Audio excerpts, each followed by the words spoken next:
Alors voilà, tout d'abord, je voudrais vous remercier de votre présence ici ce soir parmi nous. Les AFC ont souhaité organiser ce soir une conférence sur le thème de comprendre l'adolescence. L'objectif est de mieux comprendre les jeunes qui nous sont confiés, nos jeunes ou les jeunes qui nous sont confiés. Pour aborder ce sujet délicat, nous avons le plaisir d'accueillir Monsieur Danselme, qui est ici, qui est psychologue clinicien et qui s'est spécialisé sur deux thèmes.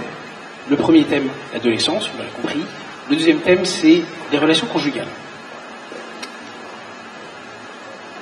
Je vous l'ai déjà dit, la conférence est organisée par les AFC. J'en reparlerai un petit peu à la fin de la conférence. À l'issue de la conférence que va faire M. Danselme, il y aura un temps de questions-réponses. Voilà. Pour l'instant, je laisse la parole à M. Danselme. Merci. Est-ce que vous m'entendez tous là? Est-ce que c'est mieux là? Vous m'entendez ou pas? Pas encore, non? Et là, vous m'entendez? Non, il ne marche pas ce micro. Si. Est-ce que maintenant vous m'entendez? Ah, d'accord. Écoutez, bonsoir à tous pour commencer. Je vais donc vous parler de l'adolescence ce soir. L'adolescence en tant que psychologue clinicien, c'est un sujet qui a été traité par de nombreux psychologues. La littérature sur le sujet est très vaste, on pourrait remplir plusieurs bibliothèques, mais globalement il y a certains consensus chez les psychologues pour décrire ce qu'est l'adolescence. Donc mon descriptif de l'adolescence ce soir, je vous le référencerai un petit peu plus tard, est assez classique, et vous le retrouverez un peu dans toute la littérature. Simplement, si c'est un sujet qui a suscité autant d'écrits, c'est donc un sujet dont on ne va pas pouvoir faire le tour ce soir en 1 heure, 1 heure et quart. Donc je vais vous donner des lignes directrices sur l'adolescence. Mon sujet sera donc limité volontairement. Dans les questions, on pourra l'élargir si vous voulez. Vous avez certainement entendu sur l'adolescence un tas d'autres choses que ce que je vais vous dire ce soir.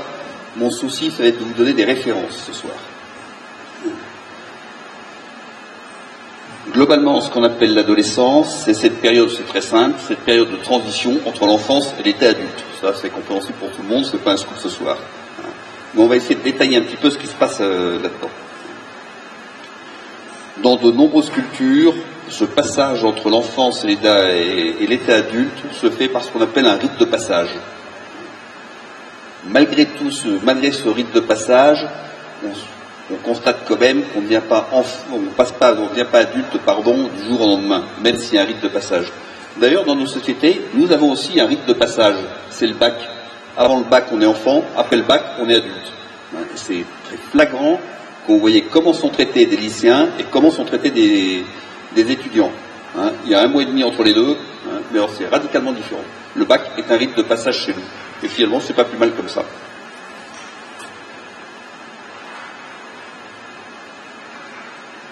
Cette adolescence, c'est pas forcément une période de crise.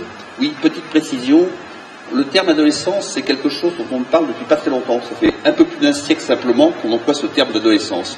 C'est-à-dire, ça fait un peu plus d'1 siècle qu'on s'est intéressé à qu'est-ce qui se passe pendant cette période de transition, cette période transitoire.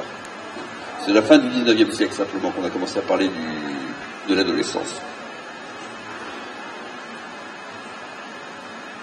Donc je vous disais, cette adolescence, c'est pas forcément une période de crise. C'est une période en revanche de remaniement psychologique très important. Et c'est ça qu'on va essayer de comprendre. Cependant, pour qu'une adolescence se passe bien, il faut des repères, il faut des valeurs, il faut avoir intellectualisé un certain nombre de choses correctes. Or, notre société actuellement, puisqu'elle remet en cause énormément de valeurs, ne favorise pas l'adolescence. Et on s'en aperçoit très bien, actuellement, on a une espèce d'allongement dans le temps de l'adolescence. Vous avez maintenant des personnes qui, à 30 ans, sont toujours pas sorties de l'adolescence, qui hésitent toujours à se marier, qui vivent toujours un peu à la croche avec leurs parents. Et simultanément, on a également accru l'adolescence de l'autre côté, puisque la puberté arrive maintenant de plus en plus tôt. C'est pas forcément quelque chose qui est malsain. Au Moyen-Âge également, la puberté arrivait assez tôt, mais dans l'époque moderne, il y a actuellement un avancement de la puberté vers 11 ans, 12 ans, 13 ans. 13 ans, c'est quasiment fait maintenant. Donc on a une adolescence qui est devenue une période de vie très importante. Or qu'avant, dans certaines sociétés, c'est juste un petit passage bref.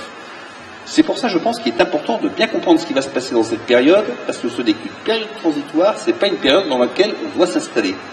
Et donc, il est important, en tant que parent, de comprendre qu'est-ce qui va favoriser l'adolescence de mon enfant, ou au contraire, qu'est-ce qu'il va faire, ça va être quelque chose de pénible, dans lequel il va durer, il va se mettre durablement. Pour vous exposer ça, mon plan va être très simple. Ça sera un plan en deux grandes parties. Une première partie, je vais vous essayer de vous décrire le processus d'adolescence. Qu'est-ce qui se passe dans le processus? Ça sera donc un descriptif. Et dans une deuxième partie, je vous donnerai des avis personnels sur ce qui peut favoriser l'adolescence. Donc vous avez compris que dans ma première partie, je vais me référer totalement à la littérature psychologique. Je ne vais rien inventer. Simplement, je vais vous le présenter à ma façon à moi, c'est-à-dire essayer de vous donner des lignes directrices simples. Ça va être un peu schématique, l'objectif étant de comprendre le processus.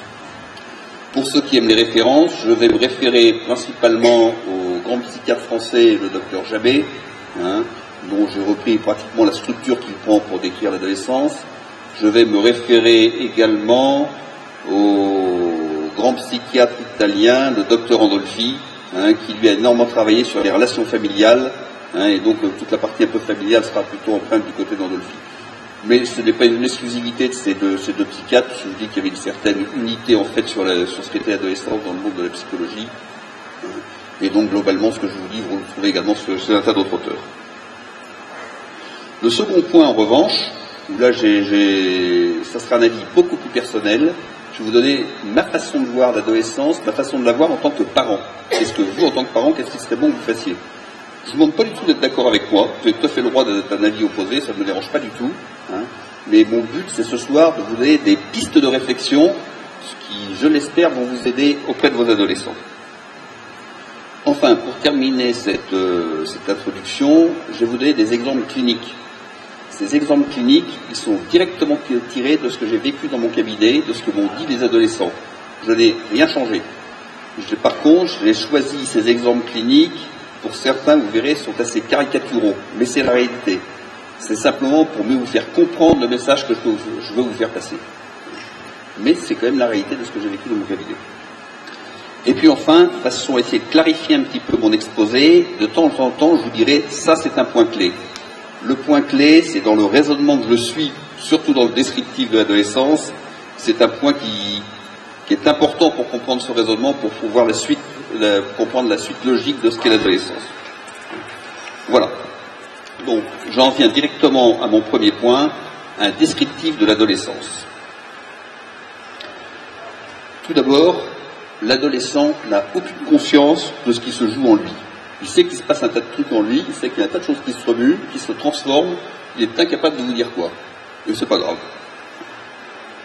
Néanmoins, ce processus, et même d'ailleurs souvent les parents n'y comprennent rien, néanmoins ce processus est tout à fait logique. Et c'est cette logique que je voudrais vous faire découvrir dans cette première partie. Et là, on touche un premier point clé.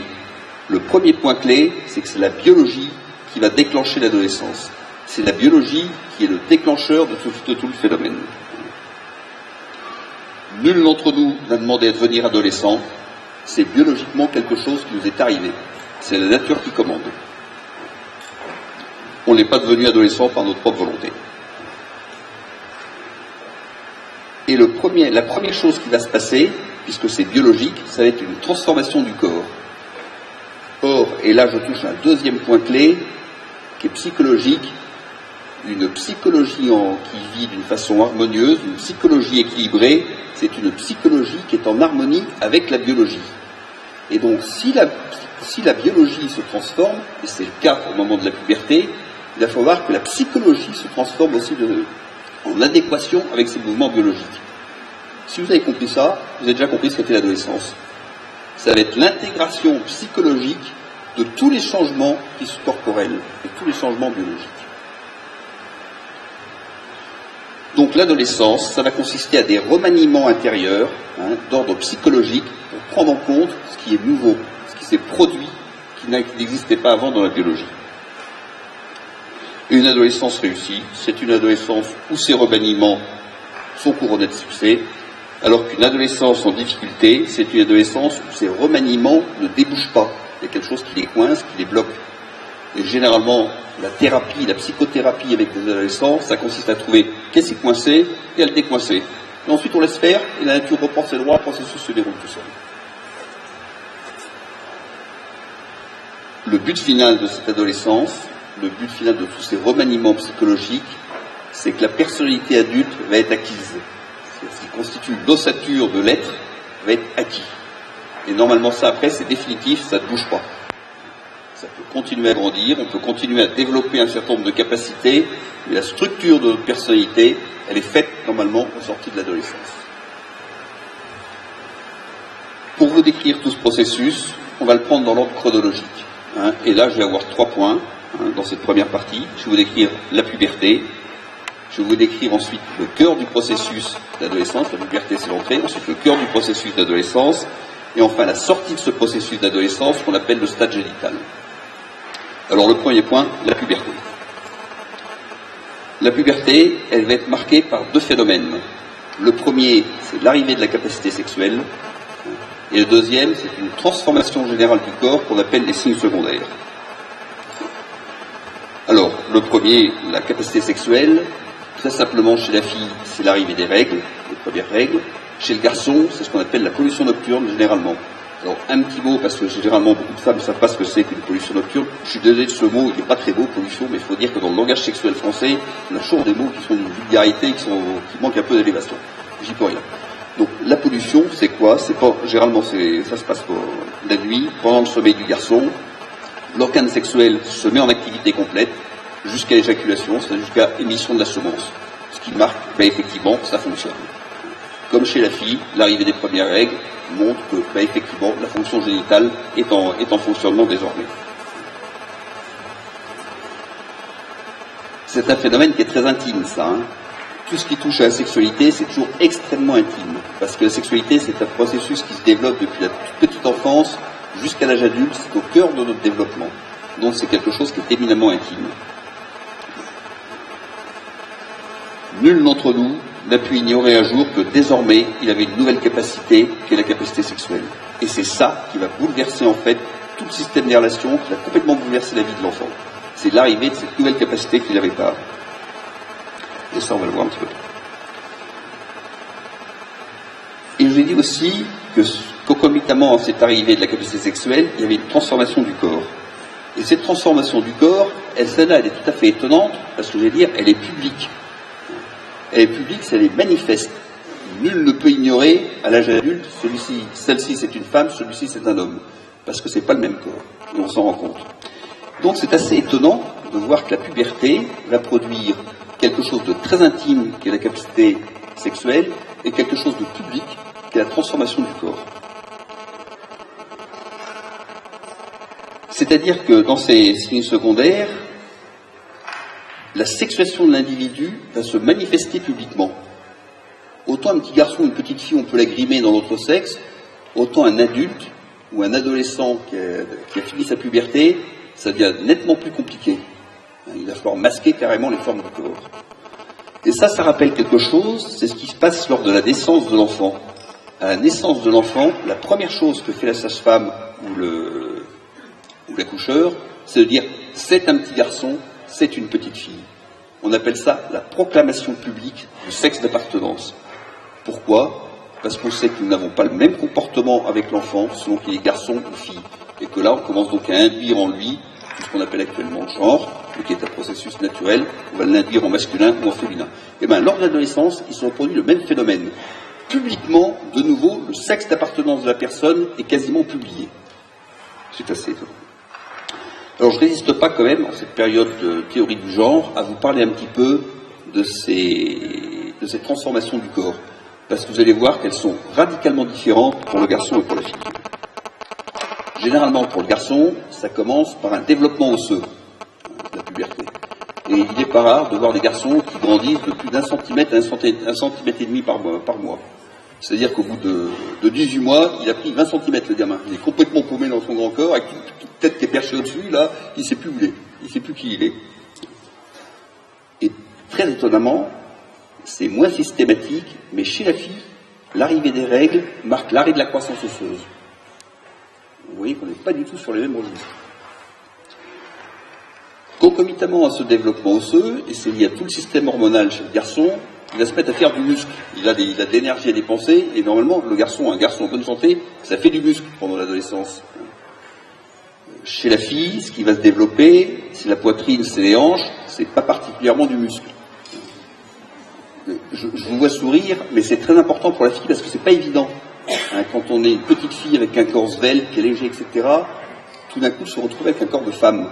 Et pour beaucoup de filles, c'est une vraie difficulté. Mais ce que je voulais vous signifier là surtout, c'est qu'on n'est pas exactement sur la même registre entre le masculin et le féminin. J'ai pas fini.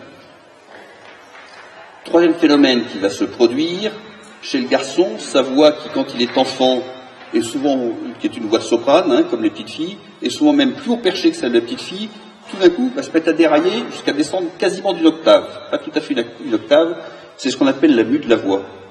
La voix du garçon devient beaucoup plus grave. La voix de la fille, en revanche, garde cette tonalité un petit peu enfantine, cette tonalité qui est relativement douce. Chez le garçon, le corps va se couvrir de poils. Le système pileux se développe d'une façon énorme. Vous savez, ça commence par les poils sous la moustache, un peu ridicule, là sous le nez, il commence à avoir 3 petits poils longs, c'est pas très beau. Et puis tout le corps se couvre de poils. Chez la fille, j'ai envie de dire, le corps va se couvrir de douceur. Chez le garçon, et c'est le dernier point, avec l'arrivée de la puberté, le visage va se durcir, et le caractère va également se durcir. Il y a quelque chose d'un peu plus brut de fonderie chez l'adolescent. Chez la fille, c'est pas du tout ça, ça va être une émotivité à force de peau qui va arriver. Je note même tous ces signes secondaires qui sont très sexués, parce que c'est quand même pas inintéressant de voir qu'ils sont peut-être pas totalement en sens inverse, mais enfin ils sont quand même notablement divergents entre le garçon et la fille. Pourquoi cela ? Justement pour obliger notre psychologie à intégrer ces changements et pour obliger notre psychologie à nous développer avec une psychologie masculine ou une psychologie féminine. Un être harmonieux, je vous ai dit, c'est un être qui est en harmonie entre sa psychologie et sa biologie. S'il est typé physiquement en féminin, pour être en harmonie, il faut que sa psychologie soit typée féminine.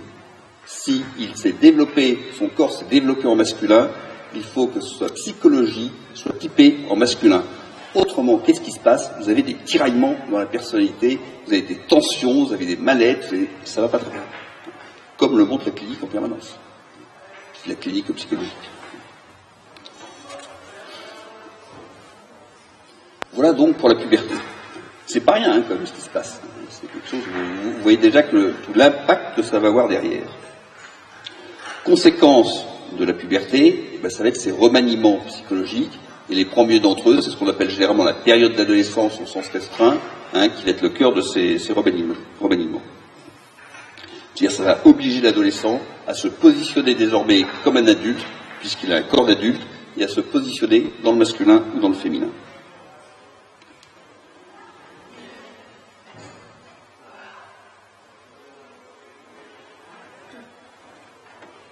Cette adolescence va bien se passer si effectivement on fournit à l'adolescent des éléments pour qu'il puisse faire ces remaniements psychologiques. Lui, il n'a pas du tout conscience qu'il est en train de se remanier, mais c'est pas grave, il va quand même le faire. Si on ne lui donne pas les éléments, alors il va être paumé. C'est là où je vous disais tout à l'heure, il faut des valeurs. Et chez l'adolescent qui n'arrive pas à se remanier, c'est ce qu'on appelle qui est en crise d'adolescence. Et cette crise d'adolescence, ça va le mettre dans le dilemme. Sa nature le pousse à devenir adulte, et en même temps sa psychologie le retire, le contient dans l'enfance. Et donc il est un peu écartelé entre deux phénomènes différents en lui. C'est ça la crise d'adolescence. Alors, quels sont les enjeux qui vont se produire pendant cette période d'adolescence ? Qu'est-ce qui va se passer en lui ? Tout d'abord, vous l'avez compris, puisque le corps s'est remanié d'une façon fondamentale, il y a un questionnement identitaire. Qui suis-je ? Je dis, ce garçon qui d'un coup se retrouve avec un corps qui a grandi de 20 cm, il est un peu paumé là-dedans. Qui suis-je ? Que je suis en train de devenir ? Donc le premier questionnement, c'est un questionnement identitaire.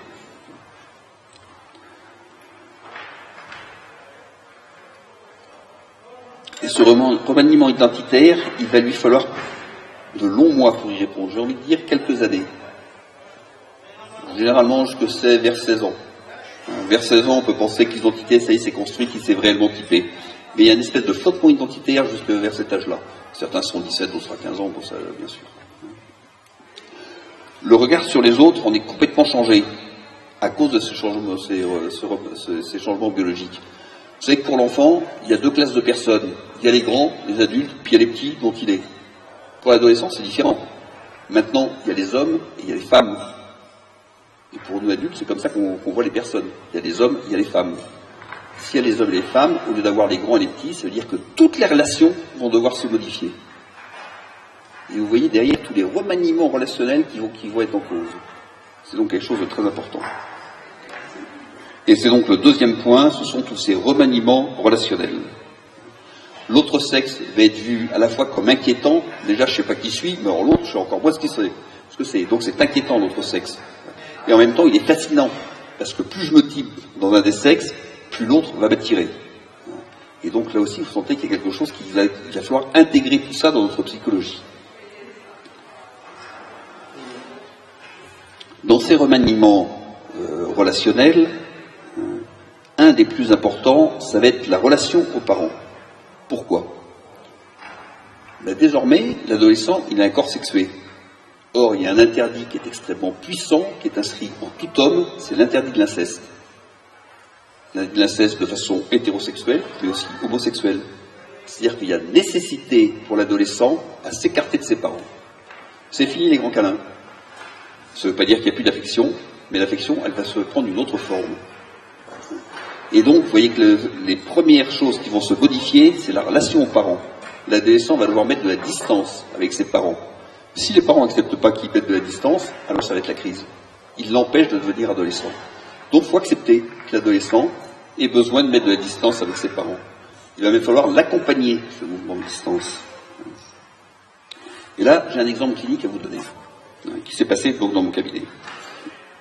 C'est un garçon de 20 ans ou 21 ans, je ne sais plus, non 20 ans je crois, qui arrive dans mon cabinet, franchement mal dans sa peau, malgré des études intellectuelles assez brillantes. C'est un étudiant qui réussit bien, mais pour le reste, il va pas être tout. Il éprouve un énorme mal-être, incompréhensible pour lui et pour ses parents.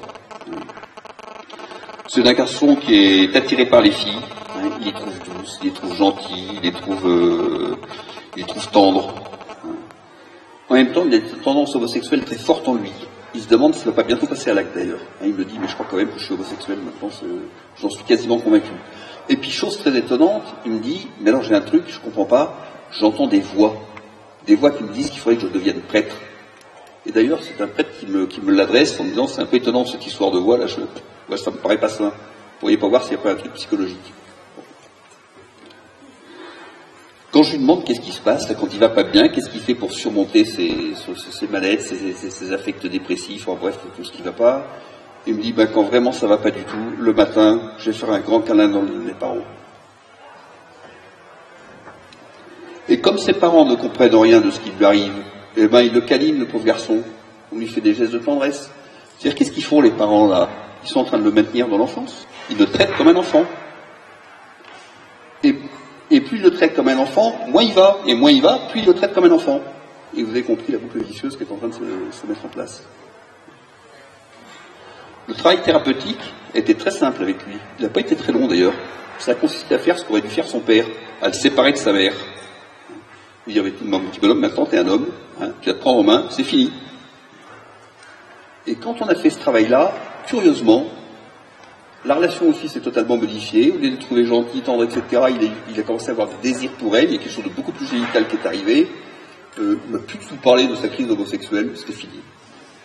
Quand on voit, disparu du jour au lendemain. Qu'est-ce qui s'est passé ? Et ce garçon, dans le lit de sa maman le matin, la collé contre elle en train de faire un câlin, l'interdit de l'inceste, il est obligé, il n'a pas le choix, de bloquer en lui la sexualité envers la femme. C'est pas conscient, il ne le sait pas. Mais inconsciemment, sa sexualité est totalement bloquée vis-à-vis de la femme. Vous imaginez, je m'adresse à des gens mariés. Un adolescent contre une femme dans un lit, ça provoque des réactions. Lui, il ne peut pas. Donc, la sexualité envers la femme est interdite. C'est pour ça qu'il y a des tendances homosexuelles. C'est pour ça aussi qu'il entend des voix vers un célibat ecclésiastique. Et quand on a remédié à ce qui n'allait pas, tout est rentré dans l'ordre.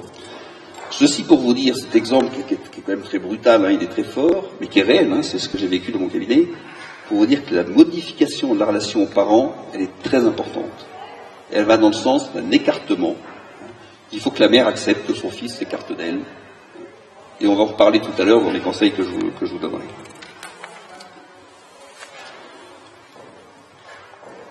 Troisième grand remaniement, le premier c'était identitaire, le deuxième la relation aux parents, le troisième c'est le remaniement affectif. Qu'est-ce qui se passe chez un enfant? C'est principalement ses parents qui assurent sa vie affective. Pas que les parents, bien sûr, il y a la fratrie au sens large, et puis il y a les grands-parents, la famille, et puis il y a tous les groupes, le club de foot, l'école, je sais pas quoi, etc. Mais globalement, ce sont quand même les parents qui assurent l'essentiel de la vie affective de l'enfant. Si l'adolescent est obligé de s'écarter de ses parents, eh bien il est en crise affective, le pauvre. Il va pas bien, affectivement, il est en manque affectif, l'adolescent. Et ça, faut en être conscient. C'est pour ça qu'ils vont se foutre à la colle entre eux.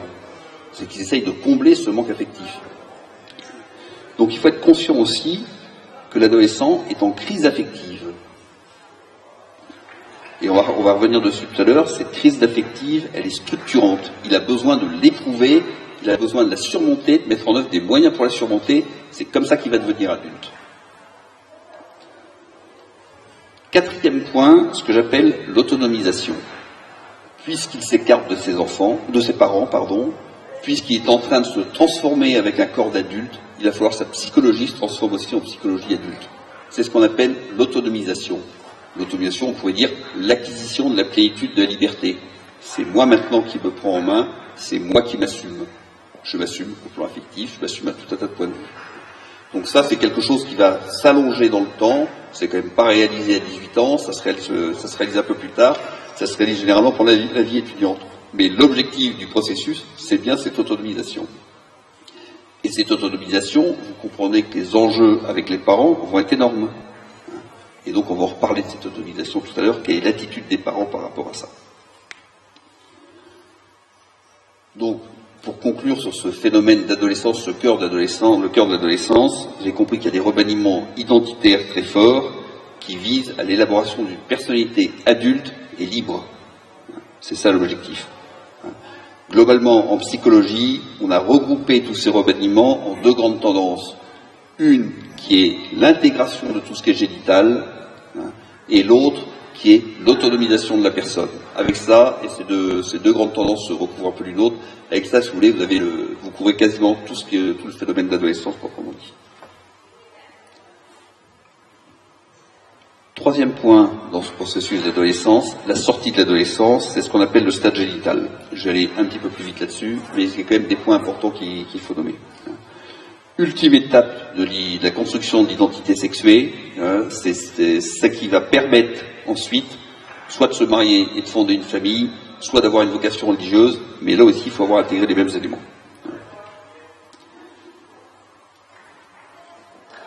La génitalité, le stade génital, comporte trois grandes composantes. Je vous les décrire assez rapidement parce que vous les connaissez. Le premier, c'est ce qu'on appelle l'altérité-ambivalence. Le deuxième, c'est ce qu'on appelle la complémentarité des sexes. Et le troisième, c'est le sens de la responsabilité d'autrui, ce qui se décline en maternité, en sens de la maternité et sens de la paternité. Je vais surtout insister sur le premier qui est moins connu, les deux autres vous les connaissez mieux, donc je passerai plus rapidement. L'altérité. L'altérité, c'est la capacité à prendre en compte l'autre tel qu'il est. L'autre comme étant un être libre, siège de pensée, de sentiments, bref, un individu respectable. Je sais que pour l'enfant, il y a un centre du monde, c'est lui. Et tout ce qui est au centre du monde, tout le reste doit tourner à son service. L'altérité, c'est exactement l'inverse. Je ne suis plus le centre du monde. Il y a d'autres personnes qui sont comme moi, aussi respectables que moi, et que je dois respecter comme telles. C'est-à-dire, l'altérité, c'est passer d'une vision subjective des personnes à une vision objective de ce qu'elles sont.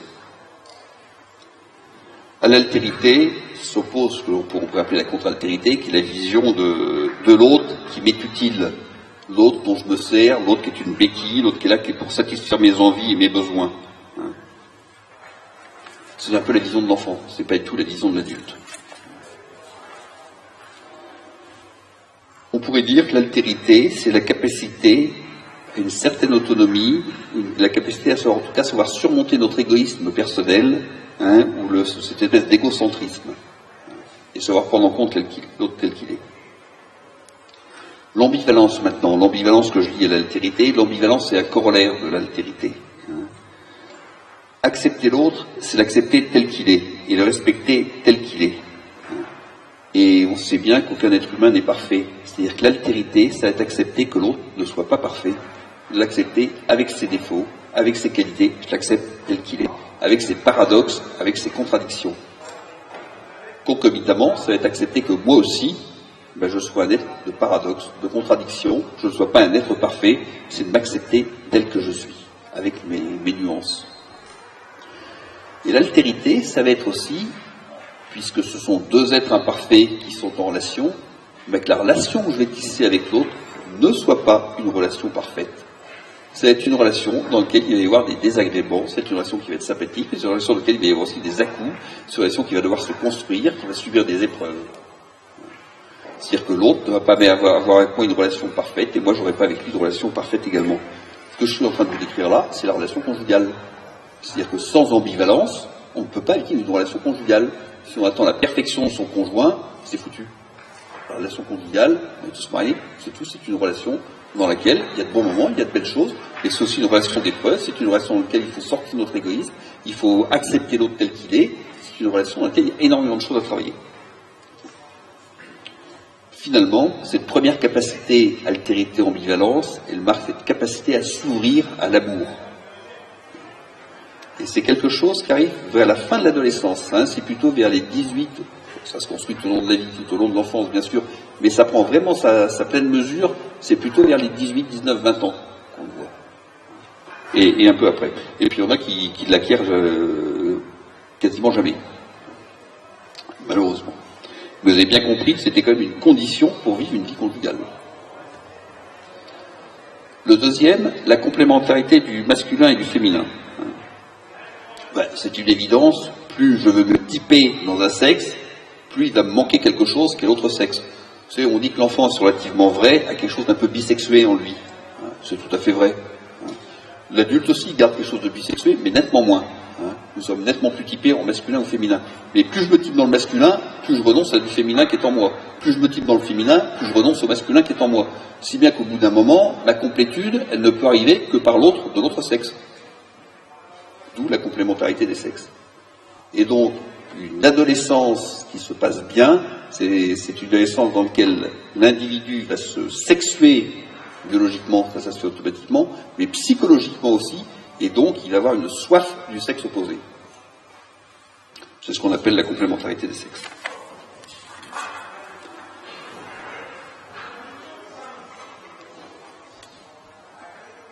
Le troisième et dernier point, je vais être très rapide, la paternité ou la maternité. C'est donc c'est pas la capacité organique à donner la vie, j'entends pas ça, j'entends la capacité psychologique à être capable de donner la vie et d'assumer la vie qu'on a donnée. Donc la capacité à être père ou à être mère. Je passe un peu rapidement dessus parce qu'on n'a pas le temps, mais quand même, ça pourrait presque être l'objet d'une conférence entière, ça. C'est, je pense, une grande lacune, spécialement chez le masculin actuellement. Il y a beaucoup d'hommes qui n'ont pas appris à être pères. Je pense d'ailleurs que les divorces là-dessus sont pas bons du tout, parce qu'ils ne donnent pas aux garçons l'exemple d'un père dans la famille. Et donc ils ont du mal à développer ce sens de la paternité chez eux. La maternité, j'allais dire, elle est plus inscrite dans les gènes, elle est presque plus biologique. Et c'est rare d'avoir une femme qui n'arrive pas à développer sa maternité. C'est quelque chose qui est très biologique.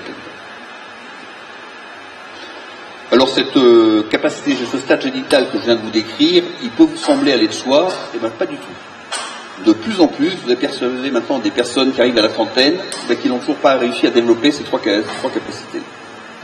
Notre société n'est pas porteuse là-dedans. Donc je pense qu'il est important pour vous parents, d'en être soucieux vis-à-vis de nos enfants et de savoir que là, vous devez leur apporter quelque chose. Alors, pour conclure ce descriptif un peu de l'adolescence, et donc conclure cette première partie, la poussée biologique provoque tout un processus psychologique qui va conduire l'enfant à sortir de cet état d'enfant, à devenir un adulte et à se sexuer en homme et à se sexuer en femme psychologiquement. Ce processus est tout à fait naturel, il peut se dérouler sans aucun problème, mais il peut aussi être entravé de difficultés. Et c'est ce qu'on va voir maintenant dans cette deuxième partie. Qu'est-ce que l'on peut faire pour arriver à dénouer un peu et faciliter ce processus. Donc j'en arrive maintenant donc, à ma deuxième grande partie, des éléments facilitateurs de l'adolescence. La première partie, je ne me suis pas du tout engagé, ce que je vous ai dit, c'est du classique de la littérature. Là maintenant, c'est un avis très personnel que je vais vous donner. J'espère qu'il pourra vous aider, mais vous allez voir, je m'engage beaucoup plus là. Alors tout d'abord, souvenez-vous, l'adolescence est un mouvement naturel qui s'effectue naturellement. L'adolescent n'a pas décidé de devenir ado, c'est un truc qui lui arrive, il ne comprend rien, mais c'est pas grave, il va le faire quand même. Il faut avoir confiance en la nature. L'attitude des parents. Globalement, je vous propose 3 grandes directions. D'abord, ne pas s'inquiéter, ne pas s'angoisser. C'est un processus naturel qui se déroule tout seul, je vous ai dit.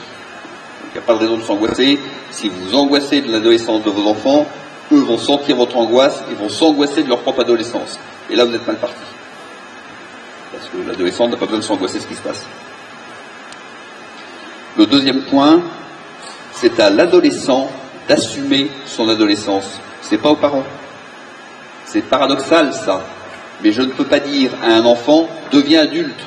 Si je lui dis deviens adulte et qu'il m'obéit, il se comporte comme un enfant, donc il ne sera pas adulte. Et s'il me désobéit, il ne sera pas adulte non plus. C'est ce qu'on appelle l'injonction paradoxale.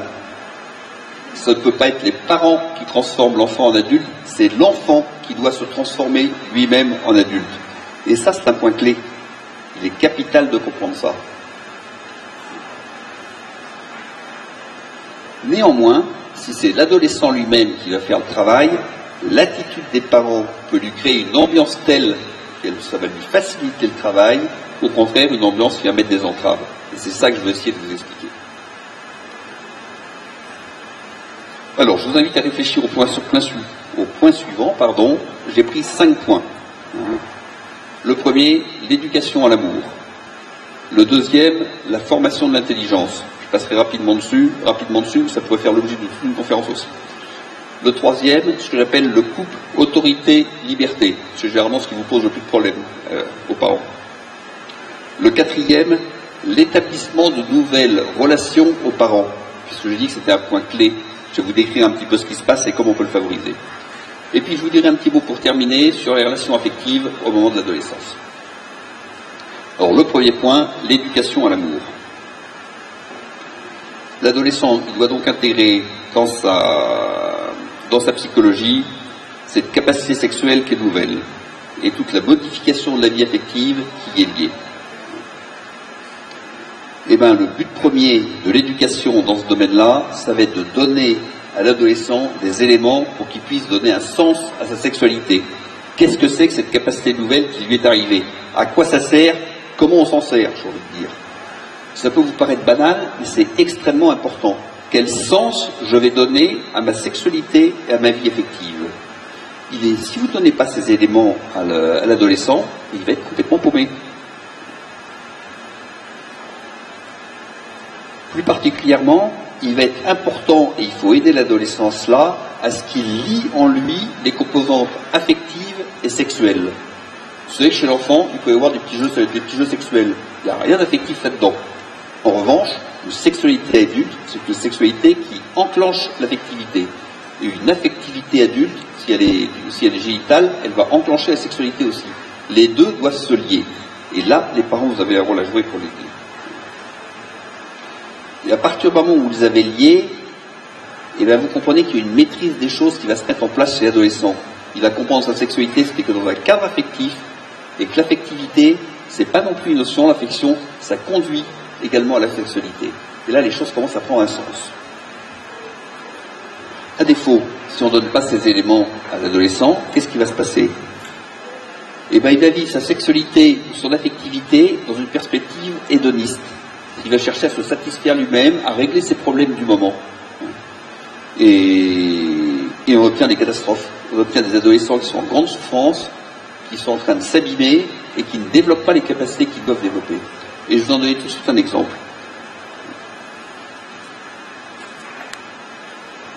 C'est une jeune fille de 20 ans qui mène une vie affective très pauvre, par contre qui mène une vie sexuelle totalement désordonnée. Elle vient me voir en grande souffrance. Et quand je lui demande à quoi correspond sa vie sexuelle, cette vie sexuelle qu'elle mène, qui est totalement désordonnée, voilà ce qu'elle me répond. Écoutez bien. Un moment de convivialité et de partage. Ce que je comprends, c'est une tentative pour essayer de résoudre mes difficultés affectives. Vous remarquerez qu'il n'entre aucune notion de durée là-dedans, même pas une notion d'amour. Un moment de convivialité et de partage. Un moment hors du temps, ajoute-t-elle. Sous-entendu, dans mes difficultés, c'est comme une pause. C'est pas terminé. Ça me fait faire du sport parce que depuis 2 ans, je n'en fais plus beaucoup. Et qu'est-ce qu'elle a intégré, cette pauvre fille? Qu'est-ce que psychologiquement elle a intégré de ce qu'était sa sexualité?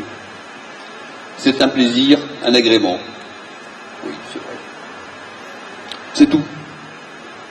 Elle vit une sexualité sans contrainte pour tenter de résoudre ses difficultés affectives. Sauf que c'est pathétique parce qu'elle n'y arrive absolument pas. Elle ne vit pas sa sexualité pour ce qu'elle est, elle la vit pour autre chose, et du coup elle ne peut pas obtenir ce qu'elle cherche. En bon français, c'est ce qu'on nomme une perversion sexuelle. C'est un détournement de la sexualité de ses buts naturels. Elle n'est pas perverse, cette pauvre jeune fille. Et puis elle va se remettre, heureusement, voilà, je vais l'aider à se remettre. Mais objectivement, il y a quelque chose de pervers dans sa façon de voir la sexualité. Ce qui m'a le plus surpris avec cette jeune fille, c'est que je connais le lycée où elle a fait où elle était, et je sais que dans ce lycée, il y a des cours d'éducation sexuelle, qui sont bien faits. C'est-à-dire qu'on a essayé de lui donner un sens, de lui donner un sens à cette sexualité, de lui faire comprendre les choses. Et quand je creuse un petit peu les éléments, je m'aperçois qu'elle connaît très bien tout ça. Elle sait très bien que la sexualité, ça correspond à 3 buts, la procréation, l'union des personnes et l'épanouissement personnel. Elle l'a très bien intégré, mais elle ne le vit pas du tout. J'ai envie de dire, c'est un peu comme le théorème de Pythagore. Le théorème de Pythagore, ouais, on s'en souvient tous. D'ailleurs, je vois que ça commence à évoquer des souvenirs chez vous, sauf qu'on ne l'utilise pas tous les jours et vous ne vous souvenez plus très bien ce que c'est le théorème de Pythagore, finalement. Et bien elle, c'est un peu pareil. Ces cours de sexualité, ouais, ça lui rappelle quelque chose intellectuellement, mais ça lui sert à rien du tout. Elle ne peut pas les mettre en œuvre. Pourquoi? Et ça, c'est un point clé. Quand je l'ai questionné, je me disais, mais que t'ont dit tes parents sur la sexualité? Le père, 0. À partir du moment de la puberté, son père ne lui a quasiment plus adressé la parole. Il a peur des femmes. Quant à sa mère, elle lui a répété inlassablement des préceptes moraux, des interdits. Quand on est ado, on n'a qu'une envie, c'est de braver l'interdit. Du coup, elle a bravé l'interdit. Et puis c'est tout. Les règles, elle ne sait même pas ce que c'était. C'est une de ses cousines qui lui en a parlé. Cette pauvre fille, elle n'a rien reçu. Et là, on touche un point clé. C'est très intéressant. Ce n'est pas la connaissance intellectuelle qui lui manquait, c'était une parole sur la sexualité et sur la vie affective qui l'atteigne au cœur. Or, cette parole, il n'y a que les parents qui peuvent la donner. Et je crois que ça, c'est un point qui est capital. Il n'y a que les parents qui peuvent dire à l'enfant, la sexualité, voilà à quoi ça correspond.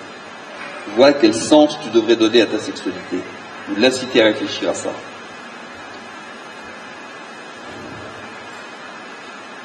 Quand une maman dit à son fils adolescent, tu sais, quand ton père est comme ça, j'apprécie pas tellement, mais au contraire, quand il se comporte de telle façon, en faisant allusion à la sexualité, là, je trouve qu'il se comporte bien avec moi, j'apprécie, mais ce garçon, il va se souvenir de ça toute sa vie. C'est une parole qui descend dans son cœur, ça. Et si ça descend dans son cœur, alors ensuite, toutes les données théoriques, oui, ça, il va pouvoir les intégrer, il va pouvoir en faire quelque chose. Mais il n'y a pas cette clé donnée par les parents qui vont dire quelque chose sur la sexualité, je pense que le reste ne passe pas.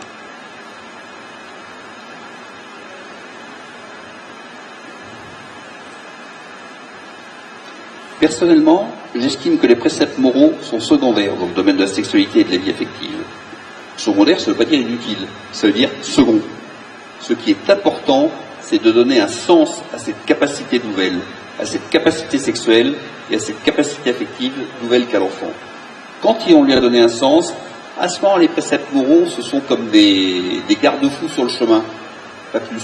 Oui, on peut les recevoir, mais c'est pas ça qui est important. Ce qui est important, c'est le sens que l'on va y donner. Cette jeune fille n'avait pas reçu de ses parents, et encore une fois, je pense que c'est vraiment la parole des parents qui est pénétrante, là, n'avait pas reçu de ses parents ce qui lui permettait de faire quelque chose de sa vie sexuelle. Moyen d'emploi, et de sa vie affective d'ailleurs, moyen d'emploi, elle cherchait à régler l'un par l'autre dans quelque chose de totalement désordonné. Ne comptez pas sur l'éducation nationale pour faire votre travail dans ce domaine-là, hein. Ni sur les médias. Enfin, dans ce domaine surtout autour de la sexualité et de la vie affective,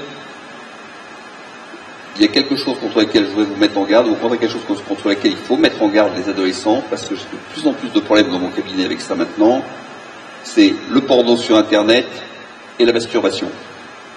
Le porno sur Internet et la masturbation, c'est pas un truc de garçon, ça touche aussi les filles.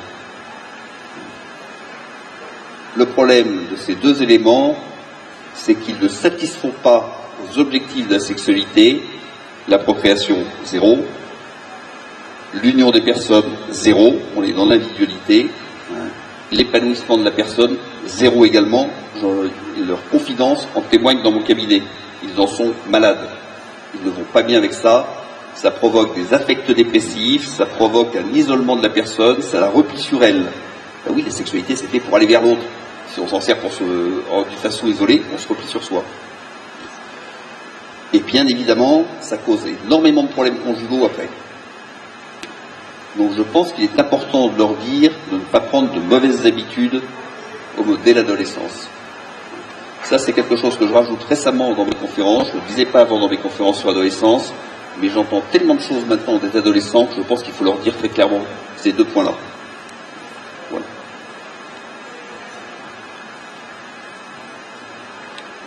La formation de l'intelligence. Alors, je ne vais pas avoir le temps de le développer. S'il fallait noter les adolescents dans ce domaine-là, je leur mettrais, 15 ou 16 sur 20. Ils ont soif. Ils sont curieux de nourrir leur intelligence. Pourquoi ? Parce que s'ils doivent devenir adultes, s'ils doivent prendre en main leur vie, il va leur falloir des éléments pour ça. Il va falloir et les adolescents, ils se posent une dizaine de grandes questions, qui sont quasi universelles, que tout être humain sont toujours posées. Ces 10 grandes questions, c'est qu'est-ce que l'être humain ? Qu'est-ce que la liberté ? Qu'est-ce que l'amour ? Qu'est-ce que la religion, également, avec tout le problème de Dieu derrière, de l'existence de Dieu derrière. Qu'est-ce que quoi encore ? Enfin bon, vous voyez, il y a une dizaine de grandes questions comme ça qui sont universelles, que tout être humain se pose. Si on ne leur donne pas d'éléments de réponse là-dessus, mais comment vont-ils pouvoir donner un sens à leur vie ? Comment vont-ils pouvoir faire quelque chose de leur vie ? Ils vont subir leur vie au quotidien, ils ne vont pas orienter leur vie. Or, les adolescents sont hyper friands de ce genre de choses. Je peux en témoigner, j'ai 17 ans de groupe de lycéens et d'étudiants à raison d'1 heure par semaine pendant toute l'année scolaire. Pendant 17 ans, j'ai fait ça. Vous ne pouvez pas savoir à quel point ils ont besoin d'être nourris dans ce domaine-là. Or, les parents, je suis désolé, et si je mets 15 ou 16 sur 20 aux ados, vous les parents, je vous mets, allez, je vais être sympa, 7 sur 20. Il y a un vrai problème, là, je crois. On n'ose plus transmettre nos valeurs aux adolescents, on n'ose plus leur dire, on n'ose plus répondre à ces 10 grandes questions universelles que tout adolescent a en lui. Il a en lui. C'est-à-dire, dès qu'on l'éveille à ces questions-là, tout de suite on suscite son intérêt. Il ne sait pas qu'il les a en lui, mais dès qu'on éveille son intérêt, il dit oui, c'est ça dont j'ai besoin. Donc là, il y aurait un énorme travail à faire, et je pense que notre société ne va pas bien du tout de ce côté-là. Bon, je n'ai pas le temps d'en dire plus ce soir, mais je voulais quand même soulever votre questionnement là-dessus. Il faut des valeurs, il faut des références, sans ça, on ne peut pas mener sa vie. Troisième point, ce que j'ai appelé le couple liberté-autorité. Et là, vous allez tout de suite comprendre ce que je vais vous dire. Un nourrisson, un tout petit enfant, liberté, actée, 0. La liberté est en germe en lui, mais il n'existe pas de liberté. La meilleure preuve, c'est sa maman qui décide de tout pour lui. Quand il dort, quand on le lève, quand on le boit, quand on le nourrit, quand on le lave, quand on joue avec lui, etc. Lui, 0, il subit tout. C'est-à-dire liberté 0, autorité absolue. L'âge adulte, c'est exactement l'inverse. Liberté, plénitude de la liberté, il n'y a plus d'autorité parentale qui s'exerce sur l'adulte. Bien sûr, l'autorité des parents va s'écarter tout au long de la croissance de l'enfant, mais il y a quelque chose de particulier au moment de l'adolescence. Et pour bien comprendre les rapports entre l'autorité et la liberté, vous avez compris qu'une juste autorité, c'est une autorité qui vient border la liberté de l'enfant. Si cette autorité est trop étroite, trop serrée, elle ne laisse pas à l'enfant sa liberté, alors vous allez en faire un révolté ou une nouille. Si au contraire, la liberté est trop lâche et qu'elle ne vienne pas border ce qu'est capable de faire l'enfant, vous allez en faire un angoissé. Il ne peut pas assumer ce qu'on lui demande d'assumer. C'est trop lourd pour lui. La juste autorité, elle vient border la liberté de l'enfant. Et comme la liberté de l'enfant, c'est quelque chose qui croît petit à petit, l'autorité s'écarte petit à petit. Et ce phénomène où l'autorité va s'écarter petit à petit va subir une crise au moment de l'adolescence. Au moment de l'adolescence, il y a un impératif maintenant. Il faut devenir adulte. C'est un impératif. C'est-à-dire que l'adolescent, il va essayer de devenir adulte par à-coups. Et là, ça va être difficile de suivre les mouvements là, parce que il va être complètement erratique. Le matin, il sera tout à fait capable de prendre les bonnes décisions, et l'après-midi, il va complètement péter les plombs, il fera n'importe quoi. Donc c'est difficile pour les parents. Quelle attitude avoir là-dessus? Premier point, il faut inciter l'enfant, il faut inciter l'adolescent à des comportements responsables. À chaque fois qu'il peut assumer quelque chose par lui-même, il faut lui laisser de l'assumer. Lui laisser de l'assumer, c'est-à-dire qu'il va falloir autoriser à ce qu'il se plante, à ce qu'il fasse des erreurs. Mais ces erreurs, il va falloir qu'il puisse en être responsable et l'assumer également son erreur. En revanche, il ne faut pas lui laisser faire des choses qui seraient dangereuses pour lui. C'est là où l'autorité doit être contenante. Mais quand il peut assumer, il faut laisser assumer jusqu'à l'erreur. Jusqu'à l'erreur de son niveau. Parce que là, il peut se rendre compte par lui-même que là, oui, effectivement, c'est pas bon. Donc il y a tout un encouragement à assumer tout ce que peut assumer l'homme. Et le deuxième point, pour le reste, je suis désolé, mais des parents d'adolescents, ça doit tenir le coup. Il faut tenir le choc face à l'ado. Parce que lui, il va vous tirer à boulet de canon rouge sur votre autorité. Parce qu'il veut devenir adulte. C'est bon signe. Mais là, il faut tenir le coup. Parce que l'adolescent ne veut pas assumer, il ne faut pas lui laisser assumer. Il va vous en vouloir si vous faiblissez. Et vous dire, finalement, les parents, c'est des pauvres types. Faites pas le coup. Il faut que je me démerde tout seul maintenant. Il n'aura plus confiance en vous. Donc là, il faut tenir le coup. Ça va être parfois un peu dur. Ne vous inquiétez pas, on survit tous. Et il vous remerciera après. Mais le point clé, vous avez bien compris que votre autorité, elle doit s'ajuster à la capacité de liberté de l'ado. C'est un point qui est capital. Et le deuxième point clé, c'est que vous devez encourager maintenant à cette autonomisation, vous devez encourager ce qui se prenne en main, cette plus grande liberté, et donc être prêt, autant que besoin, à écarter votre autorité. En finale, il ne doit plus y avoir d'autorité des parents sur l'enfant devenu adulte. Ça ne veut pas dire qu'on ne prend pas conseil, ça ne veut pas dire qu'on ne donne pas son avis, mais c'est un avis qui est respectueux de la liberté de l'enfant devenu adulte.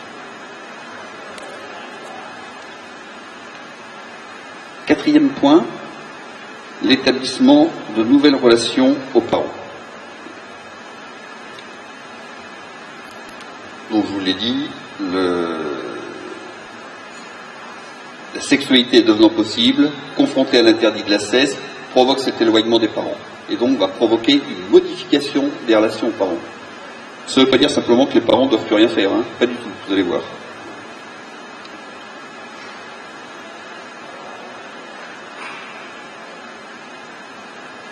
Excusez-moi, je recherche dans mon papier où j'en suis, mais ça va revenir. Oui. Quelle relation doit en finale s'établir entre un adulte et ses parents? C'est ça qu'il va falloir réaliser petit à petit au cours de l'adolescence. L'objectif à atteindre, c'est une relation adulte avec un enfant devenu adulte. Eh bien d'abord, ça va être une relation de même niveau. de même niveau. Pourquoi? Parce que ce sont deux adultes qui vont se parler. Et à chaque fois que vous pouvez encourager l'ado à se mettre à votre niveau, c'est-à-dire qu'il n'est plus enfant, à monter au niveau de l'adulte et avoir une conversation de type adulte avec vous, c'est bon. En revanche, il reste un décalage. Vous n'êtes pas de la même génération, et puis il y a un lien de parenté et un lien de filiation. Les parents, c'est pas des copains. Les parents, c'est les parents. Donc c'est une relation qui est dissymétrique pour ce lien de filiation, qui est dissymétrique pour ce décalage de génération, mais qui en revanche est de même niveau, parce que désormais, ce sont deux adultes qui se parlent. Quand on a réussi à faire ça, j'ai envie de dire, chacun est à sa place. Si chacun est à sa place, pour que la relation soit pacifiée, il suffit plus que d'y mettre de la tranquillité. La tranquillité, c'est-à-dire qu'il faut régler les derniers problèmes qui restent, les petites crises affectives, les petites choses, qu'on soit en confiance les uns avec les autres, et l'état final est atteint. Le point clé là-dedans, c'est qu'il va falloir inciter l'enfant, l'ado, à venir se mettre au niveau adulte. Et à chaque fois que vous arrivez à ça, c'est quelque chose de gagné. Il va le faire, puis 2 heures après, il va redescendre. Mais c'est pas grave. Au moins, pendant un certain temps, il y sera monté. Et petit à petit, il va y venir de plus en plus à sa façon à lui. Ça veut dire qu'il faut respecter ses opinions. Ça ne veut pas dire qu'il faut les valider, mais on peut les respecter sans les valider. C'est ce qu'il pense, c'est recevable. Et c'est recevable parce que c'est fait avec une intelligence d'adolescent, c'est encore besoin d'être très affiné, c'est encore besoin d'être retravaillé, mais ce sont déjà des premières velléités de penser par lui-même qui sont excellentes et qu'il faut encourager.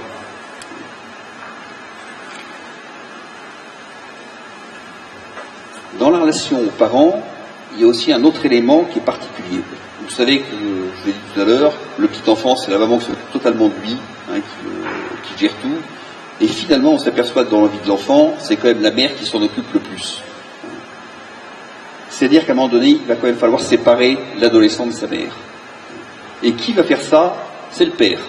Le père a un rôle séparateur de la mère et de l'enfant. Et je vais vous expliquer comment ça se fait. Alors, vous savez que dans toutes les revendications féministes, il y a une seule revendication que les femmes n'ont pas cherché à nous prendre, c'est ce rôle séparateur du père. C'est la seule chose qu'elles nous ont laissée. Curieusement, c'est une des choses qu'on fait de moins, nous les hommes. C'est quand même étonnant. Comment le père va-t-il séparer l'enfant de sa mère? Il va séparer l'enfant de sa mère très naturellement et tout en douceur, vous allez voir. D'abord, il va s'occuper de son enfant. Et plus particulièrement, il va s'occuper de son adolescent. Pendant qu'il s'occupe de son enfant adolescent, c'est plus la mère qui s'en occupe. Il y a une alternative. L'enfant n'est pas placé que devant cette maternité parfois un peu omnipotente. Il y a une alternative, c'est le père. C'est-à-dire, j'ai envie de dire, c'est un peu un espace de liberté. Écoutez pas, mesdames. Et quand même, vous comprenez ce que je veux vous signifier. Et deuxième façon dont le père va séparer l'enfant de sa mère, c'est que la mère, elle est pour lui. Et comme on dit, l'enfant, il rentre pas dans la chambre à coucher. Et par là, il signifie très clairement à son fils, toi, si tu veux une femme, tu vas aller la chercher ailleurs. Et de facto, il sépare l'enfant de sa mère parce qu'il s'occupe de son épouse. Parce qu'il développe, et pas totalement le secret, il montre effectivement à certains moments qu'il est seul avec son épouse et que les enfants n'ont pas à rentrer, n'ont pas à venir voir ce qui se passe. C'est dans ce sens-là que le père est séparateur de la mère et de l'enfant. Et vous comprenez en ce sens-là que le divorce constitue des ravages, là. Parce qu'elle interdit au père, elle empêche le père de jouer ce rôle de séparation. Un des gros problèmes des enfants divorcés, c'est toute la relation à la mère, qui s'est occupée d'eux avec beaucoup de générosité, beaucoup de choses, etc., beaucoup de sacrifices, mais n'empêche qui finit par poser un problème. Donc ce rôle séparateur du père, c'est très important. Et ça, c'est à l'homme de le faire. D'autres éléments maintenant. Ce que j'appelle la modification des imagos parentales. L'imago, c'est l'image qu'intériorise l'enfant de ses parents. C'est le terme qu'on emploie en psychologie. L'imago, c'est pas la réalité des parents. C'est pas ce qu'est objectivement le parent, c'est ce que l'enfant a intériorisé en lui. C'est pour ça qu'on dit pas l'image. L'image, ça serait représentatif de ce qu'est le parent.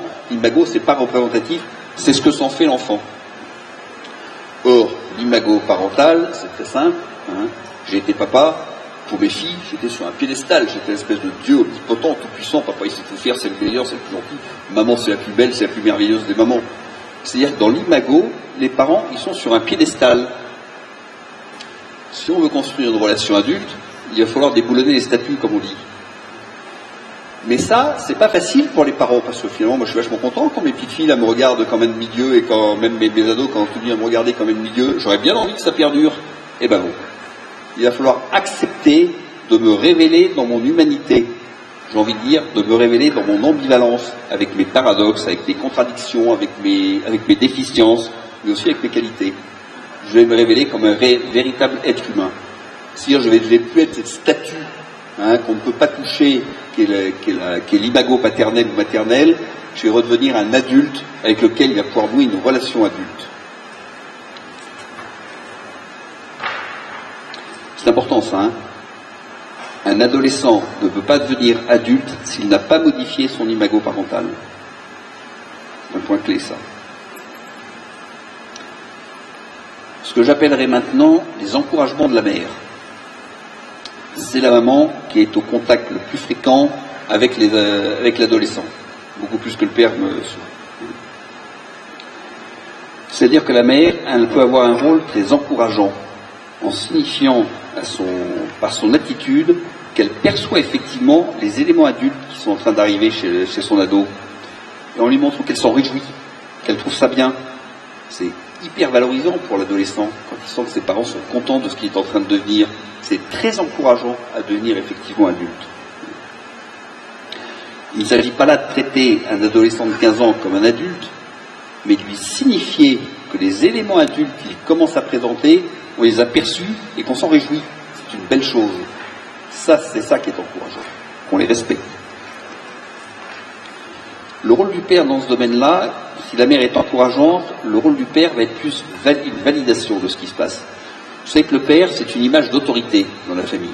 Même s'il n'exerce pas du tout l'autorité, c'est beaucoup plus la mère en fait qui exerce l'autorité. Mais symboliquement, c'est comme ça. La figure d'autorité, c'est le père. Quand un enfant a fait une bêtise, à la limite, il va le dire à sa mère, mais à son père, c'est plus délicat.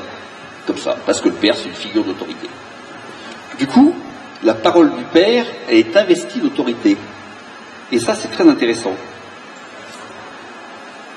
Par exemple, quand un père va signifier à son fils de 18 ans que ça y est maintenant, il le considère comme étant devenu un homme, alors ce grand garçon, il va se sentir homme, effectivement. Parce que ce que son père dit, ça a valeur d'autorité. Si mon père me reconnaît homme, alors c'est que je suis devenu un homme. Beaucoup plus que la mère qui est plus encourageante là-dedans. Et si mon père me considère comme un homme, alors je vais me comporter comme un homme. Et vous voyez que l'action du père là est très efficace et très importante. Le regard du père exerce toujours une très forte influence sur son enfant. À l'inverse, un père qui continue à traiter son enfant de 18 ans comme un gamin, il ne faut pas s'étonner que l'enfant se comporte comme un gamin. C'est comme s'il n'avait pas le droit de devenir adulte. Quelque chose maintenant de plus typé dans la relation père-mère, père-fille, et mère-fils. Le père avec la fille, je distingue deux points différents. Tout d'abord, et ça doit se faire à mon avis dès l'arrivée de la puberté, le père doit signifier à sa fille le respect et l'admiration qu'il a pour la femme qu'elle est en train de devenir. À défaut, la jeune fille va se sentir mal à l'aise dans sa peau et va éprouver des difficultés à s'épanouir comme femme. Je vous donne un exemple, en plus c'est le mien, je suis désolé, mais je trouve parlant, parce que la réaction de mes filles m'a marqué. Quand mes filles sont devenues pubères, c'est-à-dire lors de leurs premières règles, le soir, j'ai tout été les voir quand elles sont arrivées dans leur lit, et je leur ai dit un petit mot. Je leur ai dit, je trouvais merveilleux ce qui leur arrivait dans leur corps, que pour moi c'était quelque chose que je respectais beaucoup, et il y avait quelque chose qui m'éblouissait, moi en tant qu'homme, sur cette capacité maternelle qui était en train d'arriver dans leur corps. Elles n'ont rien compris, alors je peux vous dire que complètement, mais qu'est-ce qui m'y prend? Sauf que 15 ans ou 20 ans après, elles s'en souviennent très bien. Ça, je pense, c'est une parole de père qui va toucher l'intime. Sur le moment, elles n'ont pas compris, mais après, oui. Contre-exemple, et c'est un qui est arrivé dans mon cabinet. C'est un père qui, voyant sa fille, vers les 14-15 ans, devenir femme, se sent gêné avec elle, il ne sait plus comment se comporter avec elle, il ne sait pas quoi lui dire. Du coup, la jeune fille sent la gêne de son père, et du coup, tiraillement chez elle, elle devient prisonnière d'un dilemme. Je deviens femme ou je continue à aimer mon père? C'est pas conscient ce dilemme, mais c'est ce qui se passe en elle en fait. Alors elle se sent pas bien, elle se sent déchirée entre l'affection qu'elle éprouve et qu'elle ne peut plus manifester à son père et le fait qu'elle devienne une femme. Au bout de quelque temps, ils ne se parlent plus. Et la jeune fille rentre dans une phase dépressive assez forte. Quand elle vient consulter, elle a une peur panique des garçons. Elle ne peut pas parler à un garçon. Et la thérapie, qu'est-ce qu'elle va consister à quoi? À faire venir le père et à restaurer la relation entre le père et la fille. Et une fois que cette fille aura pu entendre de son père qu'il est content de la voir devenir femme, que c'est beau à ses yeux qu'elle devienne une femme, terminé. En 15 jours, tout va se résoudre. Sidérant. C'est ça qui était bloqué. Soit bloquer son développement féminin, parce que j'ai dit, il n'était pas validé par son père. Ça la mettait en opposition à son père.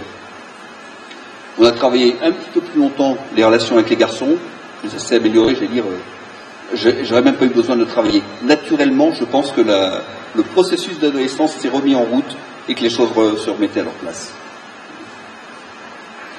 Contre-exemple encore. C'est un homme de plus de 60 ans qui vient me voir.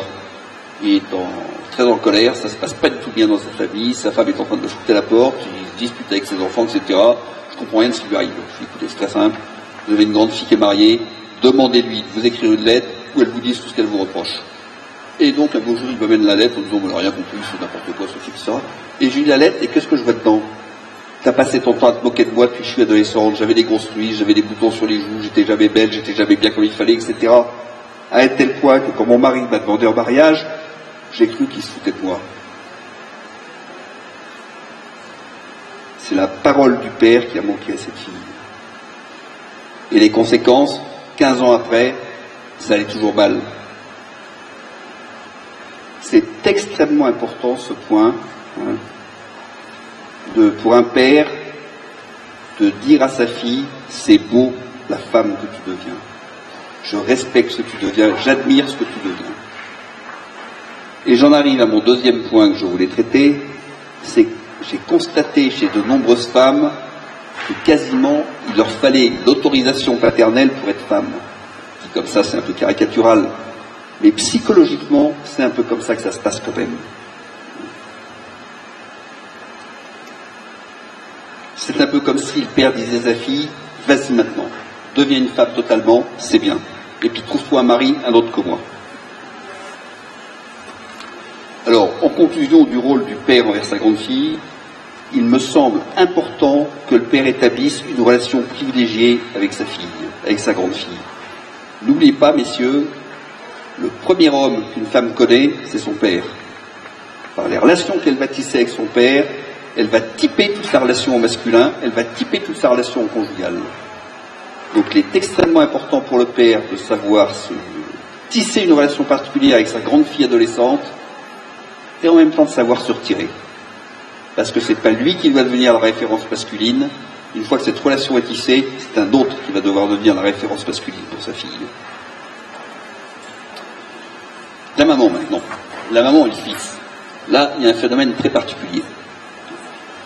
Je vous ai dit tout à l'heure que la mère de famille, c'était cette espèce de déesse omnipotente, là, qui régissait tout dans la vie de l'enfant, du nourrisson, qui lui suscitait tout bien, etc. Mais qui, en fait, l'empêchait aussi d'exercer toute liberté. En tout cas, c'est l'imago qui est inscrite un petit peu en chacun de nous. Cette mère omnipotente, pourvoyeuse de tout bien, etc. Et cette imago qui est très fortement inscrite. Vous savez que sur un champ de bataille, le soldat blessé, qu'est-ce qu'il appelle? Maman. Quand ça va pas, quand c'est dramatique, c'est maman qu'on appelle. Parce que c'est cette imago qui est inscrite en nous. Avec ça, la jeune fille, qu'est-ce qu'elle va faire? Parce qu'elle aussi, elle a cette imago. Eh ben, elle va construire sa propre maternité, sa façon d'être mère. Elle va se construire psychologiquement comme une mère. Mais le garçon, lui, s'il continue à considérer la femme comme une pourvoyeuse de tout bien, qui va veiller en tout et tout sur lui, mais ça ne va jamais aller conjugalement, il ne peut pas se marier, ce garçon. Il va falloir qu'il apprenne à voir la femme sous un autre œil. D'abord, il va falloir qu'il ait du désir envers elle. Et il va falloir qu'il en fasse une compagne de vie avec laquelle il va avoir un projet de vie, vis-à-vis de laquelle il va se sentir responsable. C'est-à-dire que chez le garçon, il y a toute une bascule par rapport à la femme qui doit se faire. Et le moment où cette bascule se fait, ben c'est justement au moment de l'adolescence. Faites pas de soucis, madame, c'est pas votre travail, c'est votre fils qui doit faire cette bascule. Par contre, messieurs les pères, vous avez besoin d'investir votre garçon pour l'aider à faire cette bascule. C'est parce que le garçon va se rapprocher de son père et qui va s'éloigner de sa mère qui va pouvoir faire cette bascule par rapport à la femme. Ça, c'est un point très important. Je donne beaucoup de thérapie conjugale actuellement. Ça doit être du vécu certains d'entre vous certainement, mais vous n'imaginez pas le nombre d'hommes qui ont gardé un lien à leur mère qui est déplacé et qui empêche d'avoir une véritable relation conjugale. Ce que l'on demande à la maman là-dedans, c'est d'être respectueuse de ce mouvement. Savoir que c'est normal que le garçon, d'une part, va s'écarter d'elle, son grand-fils va s'écarter d'elle, et que d'autre part, sa relation à son grand-fils va se modifier. Et justement, parce qu'elle va lui signifier qu'elle admire l'homme qu'il devient, qu'elle respecte l'homme qu'il devient, et que cela est beau à ses yeux, alors il va pouvoir basculer à la femme et quitter sa mère pour aller épouser une autre femme. Ça, c'est aussi un point qui est très important. Il n'y a pas d'autonomie masculine s'il n'y a pas cette bascule par rapport à la femme. J'en arrive à mon 5e et dernier point, parce que je vois que l'heure tourne, et je vais le traiter un petit peu plus rapidement. Les relations affectives au moment de l'adolescence. Vous l'avez compris, les relations affectives sont donc bousculées, puisqu'il y a un éloignement de la famille, et donc il va y avoir une espèce de transfert de la famille vers les amis. C'est pour ça que l'adolescence, c'est l'âge des grandes amitiés, et souvent des amitiés qui durent toute la vie. Tous nous avons des amitiés qui durent encore maintenant. Et c'était au moment de l'adolescence que nous les avons créées.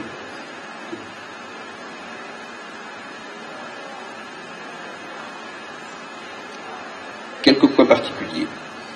Dans un premier temps, dans l'adolescent, jusque vers les 15, 16, 17 ans, ça dépend des adolescents, il faut favoriser les relations avec les personnes du même sexe.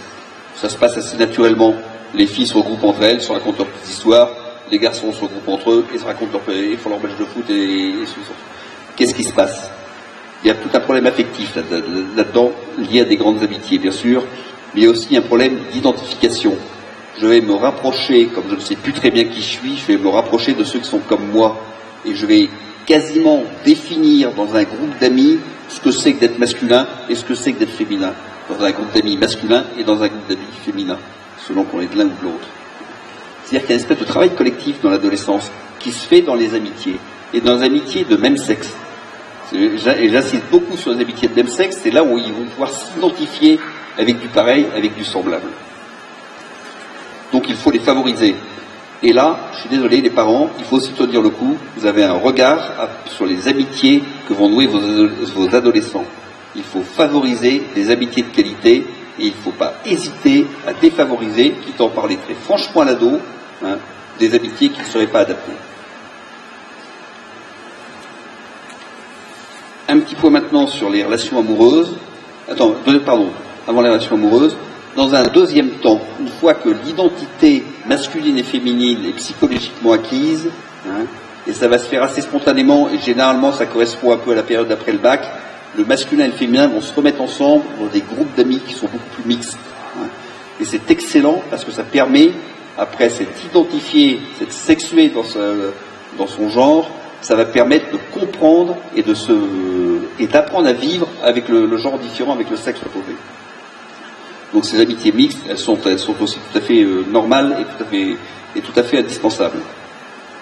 Ne prenez pas ce que je vous ai dit dans un premier temps unisexe et dans un deuxième temps mixte d'une façon rigide, certainement pas. C'est sûr qu'à 15 ans, on peut aussi avoir des amitiés féminines quand on est un garçon et réciproquement. Mais en revanche, c'est des moments privilégiés, plutôt entre filles à une période, plutôt mixte dans la deuxième période. Dernier point que je voulais traiter un petit peu avec vous, et j'ai passé relativement vite dessus, parce que l'heure est bien tournée, les relations amoureuses, sauf que je ne sais plus où j'ai mis ça, mais si voilà, les relations amoureuses entre les adolescents, donc entre garçons et filles, sont souvent perçues comme les premières manifestations de la complémentarité. Sans dénier qu'il y ait quelque chose de la complémentarité qui intervienne là-dedans, je pense qu'il y a aussi d'autres éléments qui interviennent. Et en particulier, je pense qu'il y a une tentation chez l'adolescent à échapper à ce vide affectif, celui qui s'est éloigné de ses parents, et donc dans la relation amoureuse, il va échapper à ce vide affectif. Et ça, c'est pas très sain. Parce que ce vide affectif, comme je vous l'ai dit, il était structurant. Parce que l'adolescent est capable de vivre un vide affectif relatif, hein, pas du tout absolu, mais un certain manque affectif. Il est obligé de se tenir en équilibre avec ce manque affectif, alors il s'autonomise, il peut se prendre en main. En revanche, s'il va tout de suite s'appuyer sur quelqu'un de l'autre sexe, il ne va pas vivre ça. Et il va finir par considérer l'autre sexe comme une espèce de béquille affective en permanence. Vous imaginez, dans la vie conjugale, si l'autre vous prend pour une béquille, ça devient insupportable. L'autre qui est toujours en train de vous réclamer de l'affection en permanence, qui est insatiable là-dessus, ça ne va pas. Pour pouvoir mener une vie conjugale, il faut d'abord avoir pu s'assumer dans un manque affectif. Alors, je sais que beaucoup de psychologues ne sont pas d'accord avec moi, mais moi je le dis parce que je le constate dans mon cabinet et que j'estime que c'est un point capital de l'adolescence. Il faut savoir s'autonomiser, savoir se structurer dans un certain manque. À ce moment-là, quand on arrive dans la vie conjugale, on peut vivre la vie conjugale sans être pesant, sans être soussant, parce que moi c'est une vieille expression, hein, par rapport à son conjoint. Ça me semble quelque chose d'indispensable.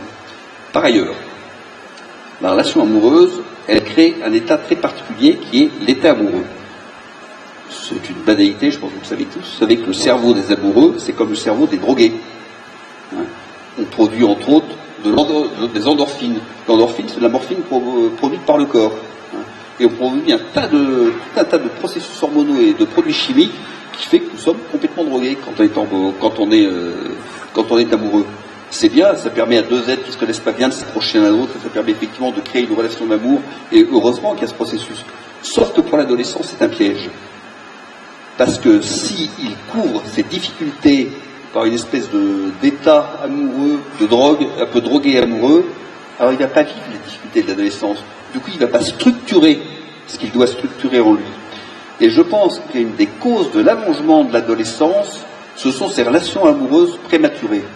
Parce qu'elles empêchent justement tout ce travail psychologique d'adolescence, elles empêchent toute cette structuration de la personnalité.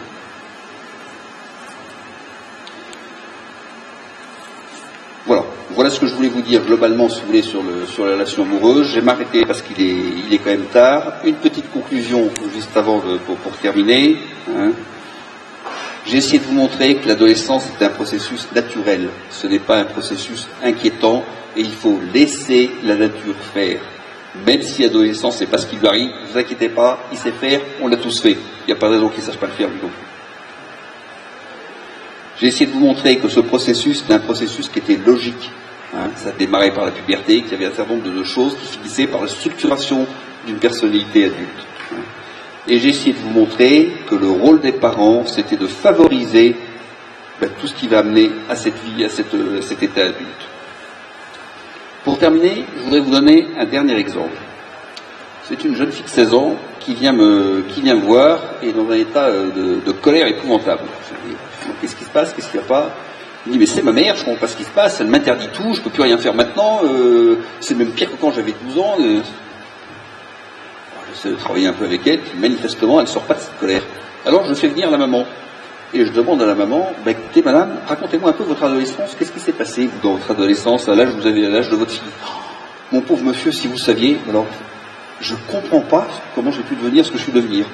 J'ai des parents totalement permissifs, hein, mais c'est un miracle que je ne sois pas devenu n'importe quoi. Hein. Et alors là, vraiment, je me suis promis que jamais pour mes enfants, je ne referai ça. Qu'est-ce qui s'est passé chez cette femme? Et effectivement, je comprends bien la révolte de cette fille. L'adolescence de sa fille est venue réveiller sa propre adolescence. Tout ce qui s'était mal passé, toute cette autorité parentale beaucoup trop lâche, hyper angoissante. Elle s'est dit, jamais ça avec mes enfants, moi ça m'a fait trop peur. Et du coup, elle bridait complètement sa fille. Je vous cite cet exemple pourquoi? Parce que ce soir, j'ai essayé de vous parler de l'adolescence en fonction de vos enfants. Mais je suis bien conscient que chez beaucoup d'entre vous, c'est votre propre adolescence que j'ai réveillée. Ce qui s'est bien passé dans votre adolescence, ce qui s'est mal passé aussi dans votre adolescence. Et attention, en fonction de la façon dont vous avez vécu votre adolescence, de rester en équilibre sur la façon dont vous allez aider votre enfant à traverser sa propre adolescence. Voilà, écoutez, je vous remercie de votre attention, je m'excuse d'avoir été un petit peu long, mais ce sujet me passionne tellement, je crois que j'aurais pu encore en parler pendant très longtemps. Si vous avez des questions, j'y réponds très volontiers.